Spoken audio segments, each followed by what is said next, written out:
morning, good afternoon, good evening, wherever, whenever you are. My name's Adam. Welcome to this pre-sales workshop. And today it's all about RFPs because I've never met a 250 question RFP I didn't like. Said no one ever in pre-sales. But all joking aside, look, RFPs aren't going away. They're a normal part of our operating rhythm. Responding to RFPs does take a lot of time, a lot of effort and resources, and pre-sales is usually the one left in the driver's seat to manage that process. That's going to mean you have to take time away from other work streams or other projects that frankly may have a higher likelihood of closing. Sometimes it feels like a zero-sum game, doesn't it? I know I have felt that way, but it doesn't have to be. Now, you can use something like an evaluation framework for RFPs to really help quantify that level of effort, to help drive collaboration and transparency with your other cross-functional partners, as well as using it to establish like this measurable process and a repeatable process to build value for your org. And that's what we'll talk about in the workshop today. Today, I will discuss what is an RFP evaluation framework, what's the goal of this type of framework.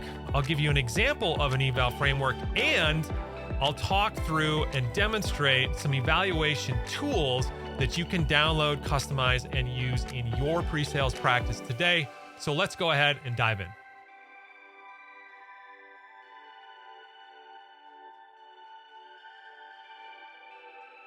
Okay, so what is an RFP evaluation framework? This kind of a framework is really a structure for evaluating how or if you are going to respond to an RFP. Now, like any framework, it's going to serve as a guide, a blueprint, a goal. And there's a couple of really specific nuances that make this framework for RFP evaluation unique in terms of how it's structured, what the goals are of the framework, and what the process is of working through that framework itself. So let's talk a little bit about that.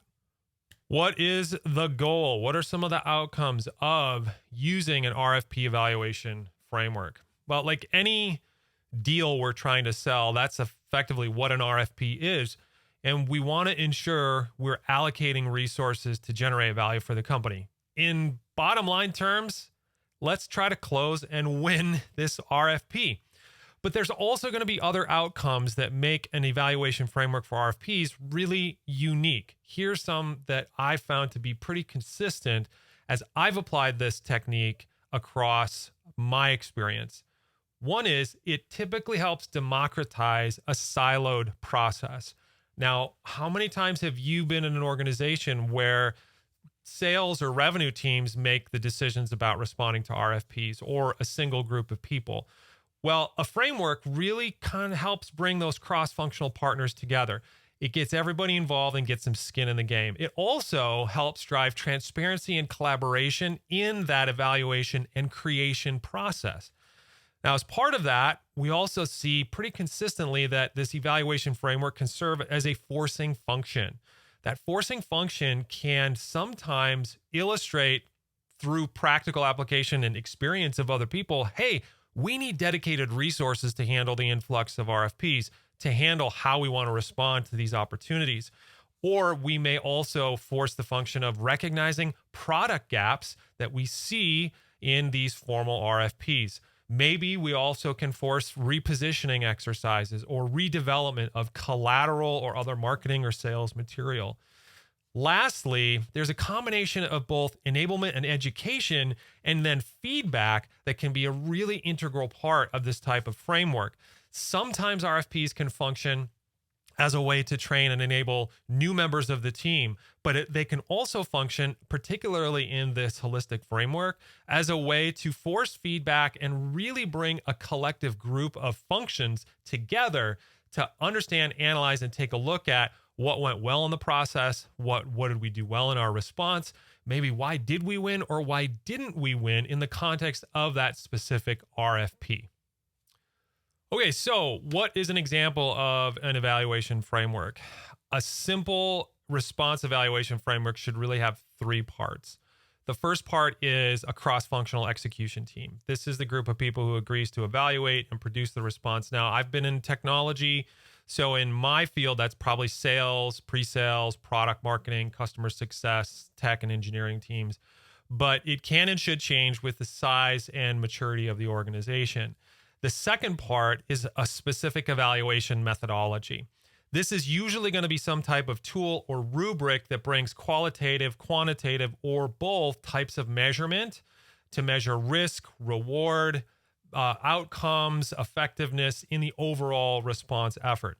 This is also where it can get super, super fun because you really start to see and understand in this part of the process and framework how people are looking at responding to RFPs and the value that they can provide. The last part is a cross-functional post-mortem team.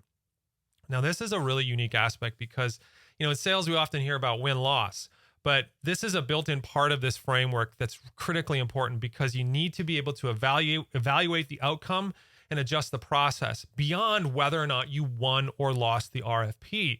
If you're investing this time and effort, then you can use it as a really strategic tool. And that postmortem forces that function to evaluate: did the process go well? What else did we achieve in this RFP response effort? And how do we need to change things in the future? Usually the same group of people as the functional execution team, but you can always bring in some outsiders for an outsider perspective to give you a little bit of a fresh look on what the process was and how the team executed.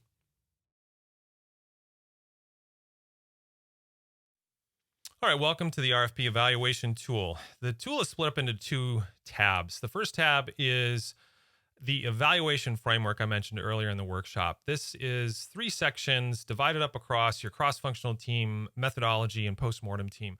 This is really for your benefit as a note-taking area, as an area where you and your colleagues can collaborate and list out who's on the teams and what are some of the ways that we want to objectively evaluate and the priorities of those evaluation methods we would consider in our evaluation framework. Now, the next tab is what I call the RFP calculator. And this is really just a very simple version or a simple rubric that really is aiming to promote alignment across 5 key areas. Now, this is very simple, very, very simple. And you can download this and yours can be as complicated as you want. But in this case, the key here is we want to create alignment with our team, with the evaluation team across these 5 areas. And the 5 areas that I have found that have always been important, irrespective of what industry I've worked, irrespective of where I've been at in my career, and where I think are extremely important that I believe should be in your evaluation rubric, are revenue, content, capacity, contacts, and requirements. Now, if you're using this tool, you would have a conversation with the people as part of your evaluation team in each of these areas to understand if you're aligned or if you're not aligned, and really hash out the details about how you would choose to evaluate the RFP. Now, let me talk a little bit about each one of these. Revenue. Where are we year to date, quarter to date, pipeline attainment? Where are we from by the numbers? While we want to win every deal we go after, there are certainly important factors of understanding where we are from a pipeline and a revenue standpoint that will be important to understand as we begin to negotiate and think about trade-offs as we work through these other areas of evaluation. Content. Are we creating new content or are we reusing content? If we're building something from scratch, that's certainly going to take a lot more effort than if we're reusing something we've already done. Also, a great way to highlight areas where you can systemically think about building out more systemic and scalable content systems. Capacity.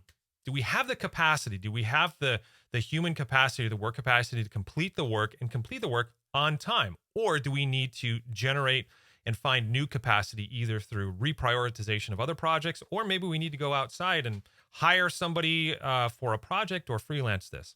Contacts. Do we have contacts in the issuing organization that can be leveraged? Do we not? How could we leverage those to our benefit? Or is there a risk because we don't have any contacts or we don't have the right contacts? And lastly, requirements. Can we meet all the functional requirements? Now, this is a good one because in my experience, there's usually 2 buckets of requirements. Those requirements that can be a little bit fuzzy and maybe a gray area, you can fudge a little bit on them because you're not too sure how the customer is thinking about them. But there's also the bucket that is, and this is usually the case for every industry, these requirements are so well known, so well documented, so standard and common in their use case that there is zero ambiguity about them. And you either can do it or you can't in the way that the customer typically will do it or not. And so requirements can be really, really important to identify. Not just can we meet all the functional requirements, but to what extent the requirements fall into those two buckets. So in this example, we're really looking to create alignment or to identify where we're not aligned. And of course, green is good all across the board. Now, in your tool, it can look very different. I've seen some that have 10 questions for each category, more categories than this, maybe even some weightings in that category to get to a final score that can be extremely granular. And maybe that's where you would want to go with this. I like simple right out of the bat, so hopefully this tool can provide you with at least a jump start on what a potential calculator or rubric might be for your RFP evaluation. So download it from a link below in the comments and let me know what you think. All right, well, that's it for today's workshop. Thanks for joining me. You can download the link to the tools we demonstrated below. Like and smash the subscribe button. Follow me. If you have questions, comments, thread them in below, DM me.